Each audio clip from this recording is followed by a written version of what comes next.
Hello. Hi, those watching the replay. For those. Oh, and let me know you've watched the replay. Make sure to say hello below. I would love to know. Also, is this your first time watching me, or is this your first time in the group? Okay, this is my tripod is like sinking. There we go. It's just broken, so it's not going to stand up. Okay, it's a hot day here. I rarely wear tank tops, but it is hot. Beautiful day. Welcome, welcome. Hey, Jen. Welcome. All right, today in this video, I'm talking about boundaries, the power of boundaries. This is part of the 12-day empowerment journey. If you're watching on YouTube, make sure to subscribe and to push the bell notifications so you get notifications. And welcome. And I'm posting this, I'm starting this in my Facebook group, Women Creating Healthy Lives, which is a free Facebook group for women over 40. So come and join us there if you're not a member already. Okay, I wonder if anybody else, let me just see how the video is showing up, how everything's going. Hi, Kimberly. Oh, so nice to have you guys on. Let's see. See what I'll look like. See what it's looking like. Okay, seems to be okay. Everything seems to be working good. Okay, so this is a very important topic and one that's a little tricky with some people. I think most people know when they're at the place where they're like, you know what? I know I need to make stronger boundaries, or I know I need to start saying no, or all this, but it's like, it's so uncomfortable, right? So there's other people who have no problem with this, and then there's some people who have big problems. So even if you think, I don't have a problem with boundaries, I really suggest listening to this video because of course it comes into other things too. And it's really important. Some of the things I'm going to talk about is empowering others by allowing them also to live their best life. Because when we tend to do things for, like enable, if you've ever heard of the word enabling somebody, when we do things for others, believing in our heart, right? Like you do it, of course, with good intentions, like, well, this, I'm the mother, or I'm the wife, or, you know, whatever, I'm the friend, or I'm the daughter, so I really should be doing this for other people. I really should put them first. Because you believe it means you're a really good person, right? And you are, no matter what. But, right, you have this belief, such a strong belief that I cannot not say no. I cannot say no because I would not be seen as a good person, and that would be selfish and that would be rude. And I can't say no, I'm the mother, or I can't say no, I'm his wife, or I can't say no, I'm the daughter, right? I need to do this for my parents. And yes, of course. But what we're going to talk about today is it's not all or nothing. It's not I do everything for everybody, or I do nothing for everybody and do something for myself. And I think that's where this whole, well, if you put yourself as a priority, you're being selfish and thinking, well, then are you going to, and then, you know, what it could be is like, if you think, well, if I start putting myself first, does that mean I have to ignore and say no to everybody for everything? No, that's all or nothing. Why do you think this black and white? And as we've spoke about, as I spoke about in other videos, we have a lot of conditioning put on us, and especially as women, huge amounts of conditioning. And if you looked at some of your identities from the homework that I gave you a couple days ago, it's really looking at, wow, how do I identify with myself?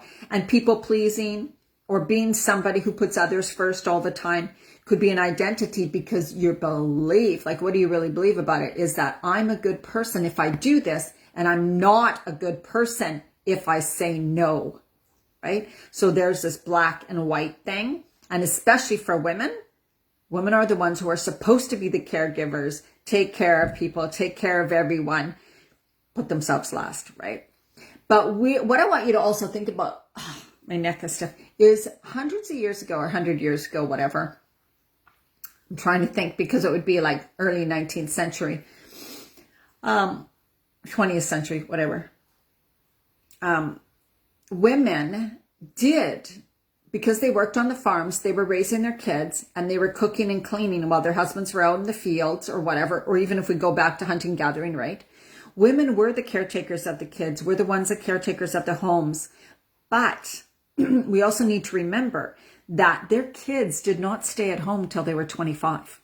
Their kids were out of the home at a very young age. right? So they were caregivers of their kids' families that ended at some point. Also, their parents usually didn't live long lives. So they weren't at 55 or 60. You know, they weren't taking care of their parents often because their parents often weren't around. They had their time, right? They had their time. Often too, they were then taken care of by their kids because everybody stayed in the same communities. And then there was no like old age homes or whatever. So then if they lived older and as they aged, their kids took care of them, right?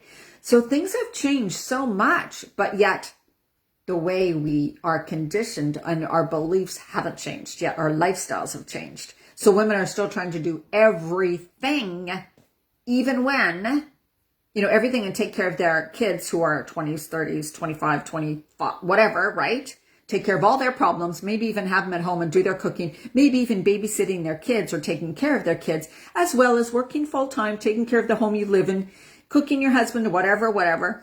And then what if you have aging parents? Then you're feeling like, I need to also be there for my parents. So you're stretched to the limit, many women, believing that I must do this. I have to do all of this. This is my role. This is what I need to do. And I can tell you that if you try to say no, your whole nervous system inside freaks out. Because it's like, I'm a bad person. I'm terrible. I'm a bad person. Oh my God, right? You literally can't say no because it's like, it is so ingrained in us that it's not even a question. Yes, of course I need to take care of my parents. Yes, of course I need to take care of my kids. Yes, of course I need to take care of my home. Yes, of course I need to be a really good employee at work, right? But all of that is too much. And again, it's not about all or nothing. It's not about quitting your job, leaving your family, saying no to everything. This, I really want you to start to look at, in reality, what are you tolerating? What have you been doing? What have you been saying yes to? Even when there gets to a point where you're like, I can't do this anymore. I'm exhausted. Your health is suffering. You're exhausted. You're tired. Your work is suffering. Your joy, no more joy anymore because it's like you have no time to fill up your cup. You don't get to do the things that bring you joy. So that leaves you resentful and frustrated, right?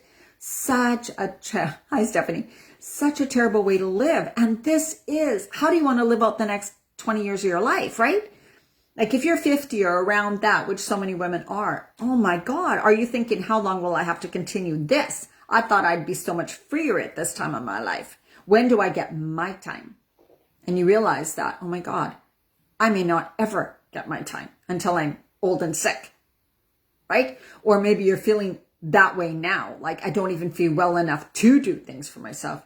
At the end of the day, I'm too exhausted to go for a walk. I'm too exhausted to go to the gym. I'm too exhausted to go out with friends. I don't even want to go out with friends. I don't even want to go here. I don't even want to go for a walk with my dog because I'm too exhausted, this and that, right?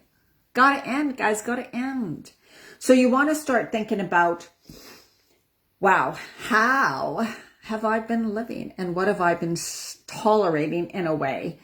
And I hate to use the word tolerating because I did it in the journal prompts, but because when you're taking care of an aging parent, we don't want to think like tolerating, right? That's not a good word. Same with taking care of our kids. So tolerating would apply to, let's say, being pushed too hard at work or forced to work long hours and not getting extra pay, things like that, you know. Or health problems. You're tolerating pain, headaches, bloating, uncomfortableness, but you're not really doing anything to take care of yourself, right? Because you believe you have no time and you believe that you'd be a bad person if you took time to take care of yourself. So warped. When we think of it like this, it's like, wow. Totally putting yourself last. And it's a worthy issue. And like I mentioned, it goes beyond worth because we think we are actually a bad and horrible person if we think about putting ourselves as a priority or taking time or even saying no to the people that we love and we feel like we need to be there to support. Yes, you do get to be there to support those people, but you don't need to be there to support them 24/7, right? So boundaries. Is anybody here who's on 3? Oh, you guys are so great. Where's everybody else? So I want you guys to think about it. If you're willing to share below, even when you're watching the replay, where are you lacking some good boundaries that you know about, right? Like if you think in your life right now, yep, this is where I'm lacking some boundaries. Write them below if you can think of any areas where you lack boundaries. There could be, there's a person in your life that you've been doing too much for and you want to start to say no. There could be that you have taken on so much in your community or with clubs. Like some people are volunteers and they take on so much because they can't say no. And then they're like, oh my God, I'm doing so much of this, which is great because I'm being, volunteering for organizations and helping out people, which is fantastic. But I'm realizing it's really sacrificing my wellness and I don't have time for me.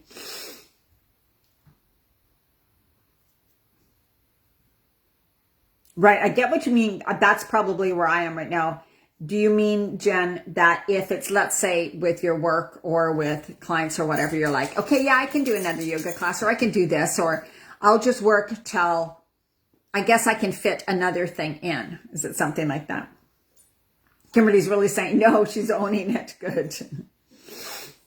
Yeah, because I don't have my family living here, I definitely don't have problems with boundaries with families, but I did, of course, when my daughter was going through some problems, for years and years and years, I had to really watch the boundaries because it was sucking my life, right? So when somebody's going through a hard time, continuously, we want to be there to support them. But how Stephanie, how I worked through it. Oh, you always say you're not giving enough, Stephanie. Wow, yeah. I've kind of been like that, Stephanie. Oh, you mean, Jen, you actually are starting, I'm not quite understanding. Jen, is it that you're starting to use the I'm healing to not do things maybe now? I'm seeing myself doing that. Is that what it is? Like you're saying, yeah, I'm still healing, so I don't really need to do that anymore. Almost like, or I don't need to do that, or I shouldn't do that. Is it almost like it's an excuse not to do something now? Is that what you're talking about? And yeah, sometimes I feel like I'm never doing it for clients and for my programs. I always have a feeling inside that I'm not doing enough. I'm not doing enough. I'm not doing enough. I should be doing more. I should be doing more. Because to me, more is better. Work harder is better. Doing is better. That's the way I was raised, right? The way I was raised was doing is better, no matter what that doing is. So for me, it's not necessarily, but I need to do things for others. It's just doing in general.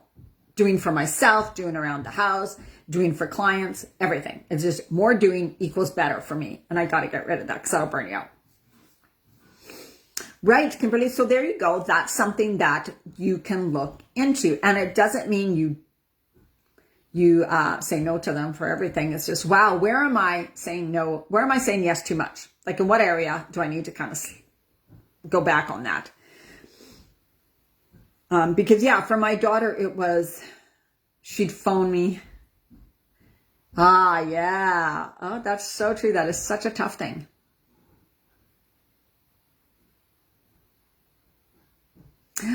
Stephanie, it's not on either of you. It's on both of you, right? So both of you, right? One kind of blames the other. That is so true. It's always us. So the way what she believes is on her and what you believe is on you. So each of you have to work on that on your own. You don't work on her ideas. You work on yourself. So true.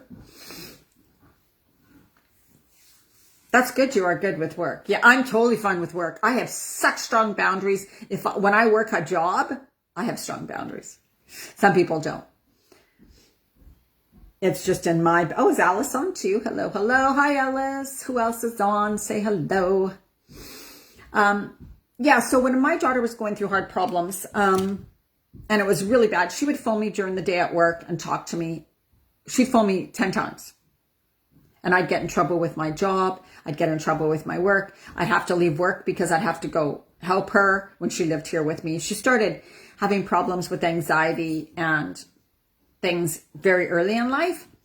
And then she would phone me in the middle of the night when she lived in Edmonton and I lived here in other provinces. And she'd talk all night on the phone with me, and then I'd have to go to work. And then when she lived on the same island I was, she'd call me and I'd have to drive 2 hours from where I am to go see her, to go help her, and then go to work the next day and then drive back there. I'd be driving 2 hours every day just to see her for a couple hours, things like that, right? So on and on it went, and I just allowed this, and because I wanted to help her. The thing is that I thought that would only be for a little while, but when it continues for years and years, it's time to set boundaries. And for me, it was, I needed time for me. So what I did was, I made sure that I still had time for me. I still went and did things with her and for her always. But I also almost like scheduled time for me. So how I did that was that she slept in really late. She was never a morning person, like never. So I would take my time in the morning. That'd be my time. I'd get up and go to my coffee shops and I'd do my thing always. So you see what I mean? Like you get to find time for you, no matter who you're taking care of or what you're doing. You actually say, it's like it's an appointment. Sorry, but I'm busy between 9 and 10 whenever this morning, but I can help you at this time, right? So that's how you start. Because if you continue to allow them to make your schedule, you will never get control over your life. You get to make your schedule. Like they get to make their schedule. They get to make their own schedule. They get to make their own schedule, but they can't expect you to be there on only their scheduled time that doesn't work with you. So you both work together, right? Well, I can be there at this time. How does that work for you? Doesn't really work for me. How about this time? Like if you're going to put up with that, then you put up with that and you book a time. You guys agree on a time, but you be strong and firm on what time is right for you to have your time, right? And if you stress, and some boundaries can be, which is so true, when you are in their lives too much, right? So mothers can sometimes be like, they need to know everything that their kids are doing. They ask too many questions or personal questions. Their kids trying to say, Mom, you don't need to know, whatever. But they keep it up, and so the kids distance themselves. Sorry, the kids distance. That's you overstepping their boundaries. And also, of course, they got to say to you, Mom, enough. I don't need to tell you everything. So let's just, you know what I mean. It's just a part of living and maturing and the relationships changing, right? It's just about the relationships changing and accepting and being, respectful of each person. Boundaries are not about disrespect. They're about respect for each other. That's what's so important, is that you are being loving and respectful of someone, and they get to be loving and respectful to you. And your points of view may not match. What they think is acceptable and what you think is acceptable may be completely different. And you cannot make them think the way you do, and they cannot make you think the way they do. We spend a lot of energy and a lot of time trying to make someone else believe what we believe. You can't. You cannot. I don't think they do so much, Stephanie. Oopsie, I'm stuck. There we go. Well, hey, that's fine, Stephanie. It's probably just they don't reply. Just don't expect our reply, right? So we can do amazing things to people, but when we expect that they return it, that's where we go wrong. I'm so good. I send them texts every day and I give them so much love and I make them dinner, but they don't appreciate it. They don't say anything to me. I'm so pissed off. That's wrong. That is such a victim mode. That is such a victim mode, right? So it's just about, oh, wow. If they are disrespecting you, right? When they see you, when they talk to you and all this stuff, back off. Back off and let them be. See what happens. Just see what happens. Are they going to continue to act that way? Then they've got problems, right? That's a whole other topic, but yeah, but no matter what, with boundaries can be loving, powerful boundaries. I call them loving, powerful boundaries. I'm so happy that you want me to help you. I love you and I want to be there for you so much. And I am here for you, right? Like this is what I used to say to my daughter. I'm here for you. I love you. I'm here to fully support you. I love you more than anything. You can always come to me. And then she would sometimes phone me when I was even in the middle of a workshop with clients when I had in live workshops.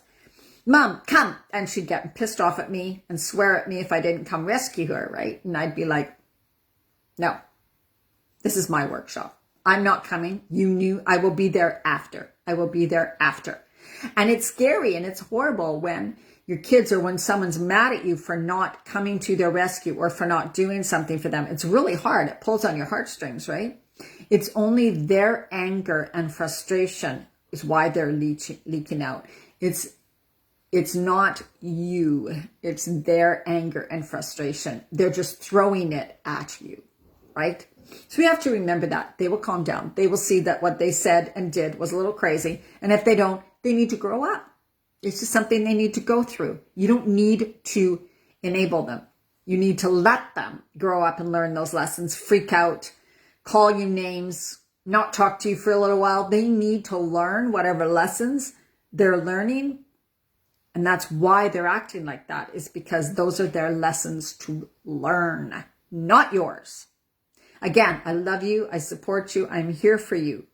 But you could always say, but I don't choose to be treated like that. And that's good, right? So one thing to look at is also, again, if you're always putting mad at, yeah. So true, Stephanie. I know. I went through so much of that. It's just like, hey, it's just them working through their stuff. They don't know how else to react. They're not going to blame themselves, so they got to blame somebody, right? Kids are not going to blame themselves. Even kids in their 30s.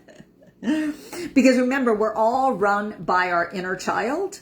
So when your kids are yelling at that and talking, you see the little child within them. Just like when you react like that, even as a 50-some-year-old person like I do, it is my inner child. It's a wounded inner child. So we got to look at them and people that react like that to us and around us as, wow, all right, that's their stuff they need to work at. When we fight with them, it only, because everything, right, when you resist, it persists. When you fight it, it grows. You give it more energy. So you're giving that emotion, those feelings, those thoughts, those belief things, more energy, and you're affirming them and making them true, and it's just getting all out of hand. But if you just like diffuse it, like allow it to diffuse, allow that person to take care of the stuff they're meant to take care of in this life, and that's emotions, feelings, things they got to work through, that's their stuff. You have yours. The thing that we forget is we have our stuff. We have our stuff. I used to always take on my daughter's stuff. Always. Always, always, always. Take it on, try to fix it. And that never helped her, especially as she was aging. Because then she couldn't do it herself. She had to rely on me or her dad to take care of things. She didn't learn how to do it herself. That's very bad. That's very sad, isn't it? So we need to allow them to learn to do it themselves, knowing we're here to support them completely, but we don't do it for them. It's like doing your kids' homework. You're not going to do your kids' homework every day, right? So that's kind of what to remember is like you get to empower other people, right? By them learning their lessons, by them learning and going through the tough times and having the emotional ups and downs and the anger and the frustration. They're learning how to deal with emotions. They're learning how to move through emotions. They're learning how to speak what they feel, all of those things. They're learning how others will treat them when they speak that way. So if you, oh, it's okay, honey, it's okay. They're going to think, oh, good, then I can continue to talk like that because then I get some help and I get some pity. Huge thing, had to remember. You know, if we allow them, it's like a friend. You can have a friend who is always calling you, I had this, all the time with their problems. And they're going on and on for hours and hours and hours and hours about their problems. And they don't quite understand that they're doing this to you, right? It's right. You just got to say, right? It's just one of those things where it's like, okay, I need to not answer the phone, or say no, or say, you know what, I love you so much, but I can't help you with this issue, and I hope that maybe you can find help, or whatever. Whatever you choose to say to that person, you can do it in a very loving way. And just note that they may be very mad at you. Oh, yeah. So true, Kimberly. I always argued with my dad about religion. So what I also asked in the journal was, do you believe that you, or think that you have the power to change this? So sometimes people think, well, I can't do any, and I've heard this, I can't do anything about it. They're my parents. I can't do anything about it. They're my kids. There's no way I can say no to them. I can't do this. Right? That is you gave them all your power. You gave them all your power. You're letting them take all your energy. And then you're left exhausted and fatigued. And I'm going to tell you right now, that's going to affect your health. And one emotional cause, what they say, emotional cause of cancer. I'm going to get that book, but I'll read it to you. Oh, here it is.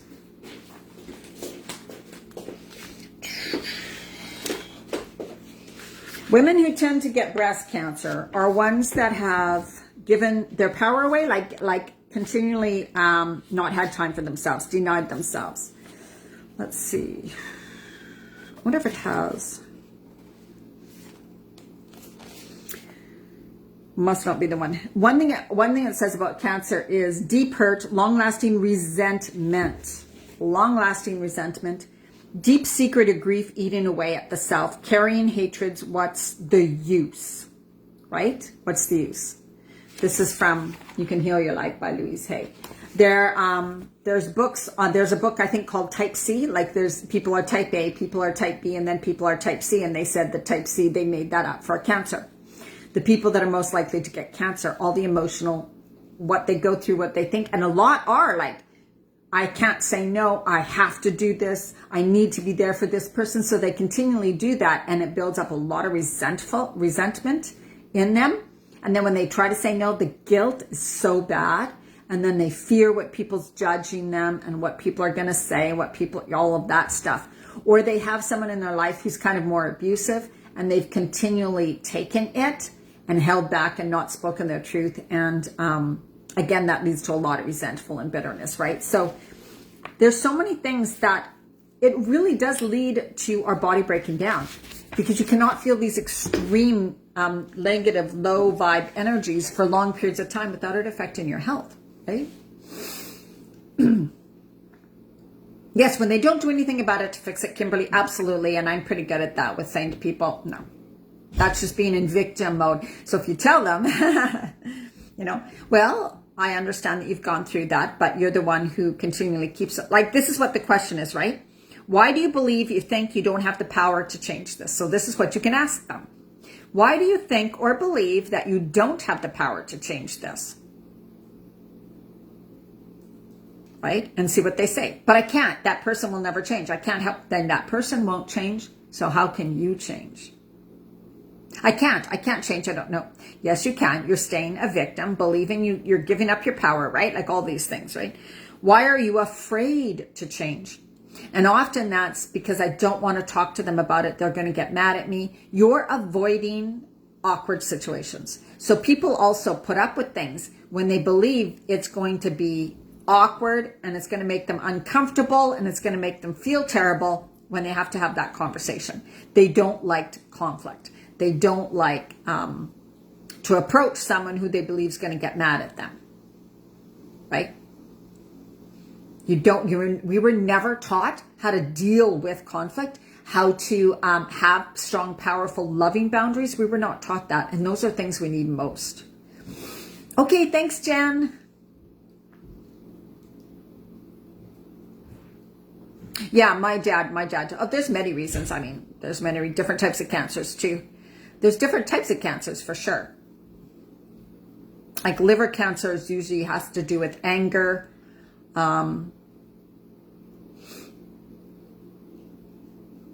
Yeah, Kimberly, yeah, because it's making you feel, that's your identity, is that I'm a good person if I say yes. I'm a good person if I if I stick with it. I'm a good person if I'm a bad person if I walk away. I'm a bad person if I give up. It's not good to give up in life. You're supposed to do whatever you got to do to make it work. Things like that. Absolutely. That's what they're getting. They're getting the identity of being a good person. Oh, stomach cancer. Okay, yeah. I don't think stomach cancer is in here, but they might have something on the stomach. Let's see what's on the stomach. And sometimes, you know what, Stephanie? Sometimes we don't even know what goes through someone's mind. We think we know someone really well, but we don't. Especially our parents, because they did not talk about things, right? My dad had bone cancer. They do not talk about things, right? So they keep a lot inside of them and have to be the strong person. And so sometimes we never even know what our parents went through. Stomach problems, dread, fear of the new, inability to assimilate the new. That's what it says about stomach problems. Not necessarily stomach cancer, but stomach problems. A dread, fear of the new, inability to assimilate the new. Like, it could be somebody who's like, they just want things to stay as they are. They're comfortable. To learn new things, to do all that is like really uncomfortable. Like, oh my God, I don't know, feeling dumb because they don't understand some new concepts, things like that, right? Loving the way things are, but thinking, oh God, there's a lot of people, right, who are afraid of like the future. Oh, if I change, that means my future is, what's that going to be? That's uncertain. So many people are scared of uncertainty because they don't have the true belief they can handle anything. They think, what if I fall apart? I can't handle it, right? And also, so again, I brought, like, when you think about saying no, how does that make you feel? You say no to someone, right away what's happening is you are taking on the identity of what that means to you. It could be, I'm therefore a bitch. I'm therefore selfish. I am therefore a terrible person. So even if it's subconscious and you're unaware of those thoughts, when you say no to someone, right away, you get this heartache and soreness. It's like, oh, because your soul, what inside here is saying you're a bad person. You just said no. You are such a bad person. So then you're rid with guilt. Then you walk around the next few days and you're so guilty and it's too uncomfortable. So you don't want to stay in that uncomfortable feeling. So then you go back to saying yes. And then right away, it makes you feel good. Whew. Ooh, I'm so glad I said yes. I feel so much better. Then the resentment comes back in, then the frustration, then you're crying because you don't want to do it, but you said yes, right? All of these things follow. So you're caught in this place. It's too uncomfortable to say no, yet it's very uncomfortable when I continue to say yes. So there's nowhere you can run. There's no situation you believe will work for you at all. Because saying no is too uncomfortable. Staying in the yes is too uncomfortable. So you're stuck. You have nowhere to go. Feels terrible. That's when there's huge problems, right? Your energy's gone. Your joy's gone. You're pretending you're happy. You're pretending everything's fine. You know, all of that. And that just continues the like mind, body, soul breakdown, right? Mind, body, soul breakdown. Oh, the name of the book is backwards. Heal Your Body by Louise Hay. It's also called You Can Heal Your Life. There's a book. This is just a small book that has symptoms and conditions and emotions. She's got a book that talks about the whole thing. Yeah, just look for Louise Hay. She's dead now, but I mean, she has lots of books. So, but this one I love because I look it up every single time. I looked up my ankle, my wrist. All so true. So true. So self-judgment, when we're scared of doing boundaries, what a huge part of it comes down to is self-judgment. You can say you're worried about what other people say. Like, oh, if I say no to helping my mom all the time, my sisters are going to be mad at me. My aunts are going to be really mad at me. All my family's going to hate me. That's part of it. But really, what does it mean? It means that I'm a horrible person and I can't live with myself. I can't live with myself being a horrible person, right? You're not, you never were, right? It's your self-worth, your belief, your identity is a horrible person if you say no. So that's really what it comes down to. That's why that identity exercise 2 that we did in the second video on Wednesday is so important. If you have not watched Wednesday's video, if you have not done some of that homework on identity, I hope now you have a better understanding of it. Really do it. That and these boundaries, right? Like really look at your life. Wow, what am I doing? And know that you don't need, it's not all or nothing. And so it's like, how can I say to this person, no, in a nice way? How can I say, right? And know that when you start to do this, you're going to feel uncomfortable inside. It's going to make you feel terrible. You're probably going to experience guilt, but none of it's real. Thoughts are not real. They don't have to be real. They're just thoughts you're thinking because you're judging something. It's just an old habit pattern. So it's like, as soon as the thought comes up, oh my God, I said no, I'm a terrible person. I feel so guilty. I feel so guilty for saying no. Then you get to think more thoughts. Well, this is to be expected. You feel guilty because you believe that you're a bad person because you're saying no. It's going to hurt for a while. Just like when you break up, right? When you break up with someone, it's like, it's going to hurt for a while. You know that. You know it's going to hurt for a while. So just deal with it, right? Just like this guilt and this believes, right? It's like, wow, okay, I really believe that. Cry it out. Oh my God, I feel like such a terrible person. The guilt is so overwhelming.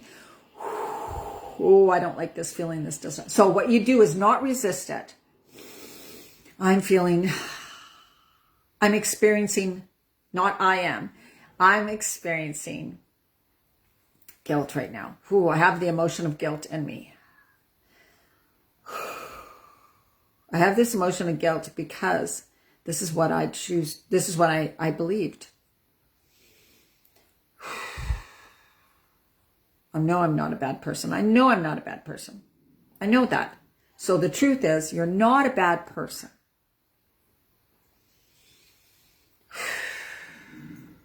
Because I just think that because I did that, I'm a bad person. But I'm not a bad person. And doing that doesn't mean I'm a bad person, right? So you talk yourself through it. You talk yourself through it. You feel it and you let it come up and arise and flood over you because what you resist persists. If you try to push it back down, it's going to be there. It's never going to go away. You're going to have that feeling over and over and over and over and over and over and over again. So you got to live through the uncomfort, the discomfort, just like you would in a breakup. You just got to live through it. It will get better. Just like when someone passes away, right? The grieving process, it's like, oh my God, this is hell. This feels terrible. I don't want to go through this. But you can't get them back. It's impossible. So there's nothing you can do but to live through it, but to go through it, right? So that's the same with this. You will get over it. The more you practice saying no in a loving way, the more you talk to them about it. Like maybe you need to talk to someone. I'm like, you know what?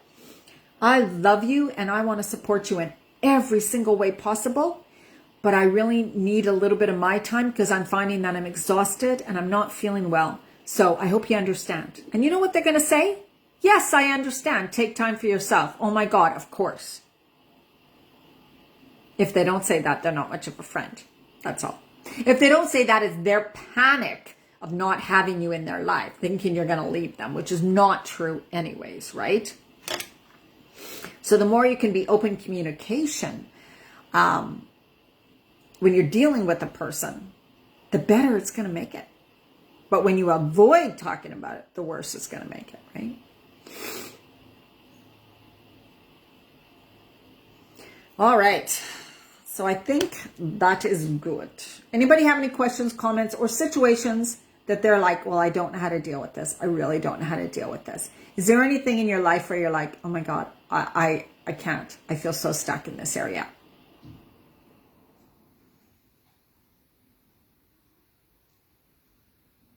I always take it to another step and then think they'll never invite me again. Not quite sure what you mean there, but. Well, if you're overstepping your boundaries and they're telling you over and over again and you continue to do it, then that's on you. Yes, for sure. Things that are unknown, they're not boundary issues, but that, if that's what you're talking about, it's a fear of, I don't know what will happen if. Is that what you mean? I don't know what will happen if. Oh, I forgot to talk about. Okay, I am doing, there's a couple things going on after this in August. Okay, ladies, want to tell you about them. I'm doing my midlife reset program again for women who are like have gained the weight. They don't really know what to eat. They don't know what's going on in their body. They've changed. They can be post-menopause. Many women are. And you're like, oh my God, I know I'm not eating like I should. I need to change what I eat, but I don't know how. I'm really confused. Haven't lost the weight. I don't know what's going on. I just want to have more energy. I want to be healthy. I want to be independent. I want to live my best life. Mind, Body, Soul, that midlife reset, which is a fantastic program, is coming again in August for those. Then I am starting a mastermind where it's going to be 2 months. It's like a 2-month program, working through the mindset aspects of all these things, owning your power. It's called Empowerment. And that is starting in August too. This is definitely for all my past clients, all of you guys on here who are past clients. This is the next step for you for sure. And of course, we keep each other in track with healthy eating also, because that's a part of it. I believe it's empowerment and health, right? Health and learning to step into your personal power. Health is part of being a powerful person. When you are owning your personal power, loving yourself, respecting yourself, you will take care of yourself. It's all about that too, right? So Stephanie was talking about uncertainty of the future. That's because you don't know if you can handle it. So you just work on your belief, I can handle anything. I can handle anything. Whatever happens is meant to happen, and I can handle it. Yeah. And also, I don't know what's going to happen, and I can be okay with not knowing what's going to happen. It's just being okay with not knowing what's going to happen. I always know that life is working out for me. Everything works for me, even if it feels terrible, even if it doesn't seem like it. I can handle it. I will handle it when it gets there. You're not going to figure out the answer. Here's what some people do is they're like, what if this happens? I don't know what I would do. Well, you don't know what you would do because you're not there yet. You're not there yet. You don't know what you would do because you're not there yet. What if someone shows up to help you? Right? You don't know. So you just expect things always to work out for the best. Expect that you can always handle anything. Expect that you will always be supported. Expect that things will always be right. Expect that even if it seems bad, it's not going to last. Right? It's not going to last. Everything, this too shall pass. This too shall pass. And that's what I have said a lot, believe me. Said that a lot. I can handle anything and this too shall pass. I get to choose how I experience this. We allow it to be, even if we don't like it. And let go of the frustration. When that comes up and the crying and the fighting and the frustration, allow yourself to cry, to feel it. This feels terrible. Right? And allow it to flow. Energy needs to flow. Acceptance is what helps things to dissipate. There's so many things I can talk about in this area, and that we'll talk about in the mastermind too. Empowerment Mastermind, really about how to move through life with more joy and ease. You can put how much avocado? Oh God, I hate avocado in my smoothies. If you're putting it with your salads or salad dressing, then I wouldn't put it in your smoothie. Right? Although it's not the worst. All right, ladies. Thank you so much for being on here live. Take some deep breaths. Connect to your heart. Sink into your heart, into your body. Out of here. Exhale through your mouth. Breathe it out.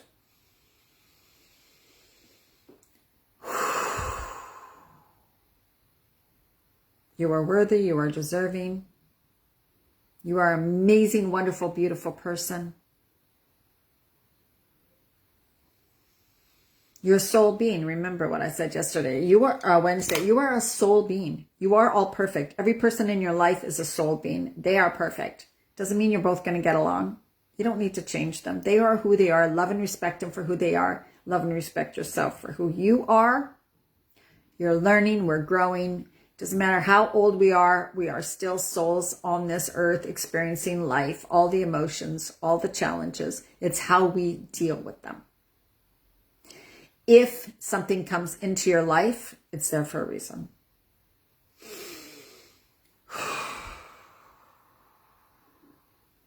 Thank you for this lesson.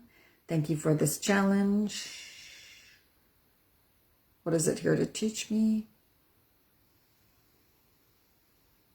Patience. For me, a lot of it is patience. A lot of it is acceptance. A lot of it is slowing down. My wrist, my foot.